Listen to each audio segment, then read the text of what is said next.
Hali gani mwanafamilia wa channel tupendwa hii hapa ya Bizoza Media. Kama ndo mara yako kwanza, basi nikusihi usisahau kusubscribe, kulike, kushare pamoja na kucomment. Bwana dada yetu kipenzi Wema Sepetu ameweza kuacha watu midomo wazi na kusema kwamba wanamroga yeye pamoja na mtoto wake, na ndio maana ameshindwa kabisa kuweza kufanya 40 ile ambayo aliyoweza kualika watu, akikili na kusema ya kwamba watu wanamfuatilia kwa namna moja ama nyingine baada ya kika ya mtoto wake ilivyoweza kutokea. Baada ya hapo aliweza kuumwa kwa muda mrefu sana. Hili jambo lilimfanya jisikie vibaya zaidi, na baada ya kushirikisha ndugu jamaa na marafiki ndipo ambapo alipoweza kuambiwa kwamba aachane kabisa na kile ambacho alichokuwa anataka kukifanya, kwa sababu kuna mambo mengi ambayo yameweza kutokea. Sasa kutokana na hiki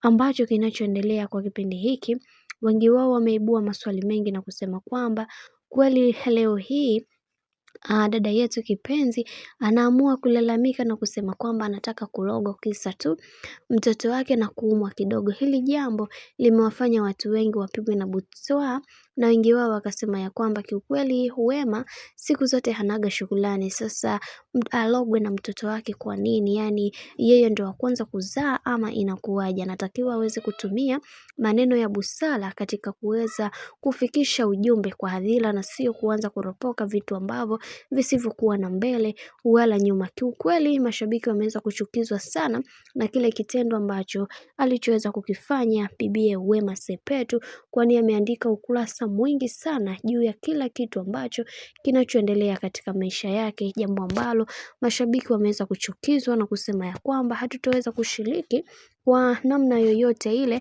hasa linapokuja jambo lako, kwani hiki ulichoweza kukifanya kiukweli kinatia aibu na kinasikitisha sana.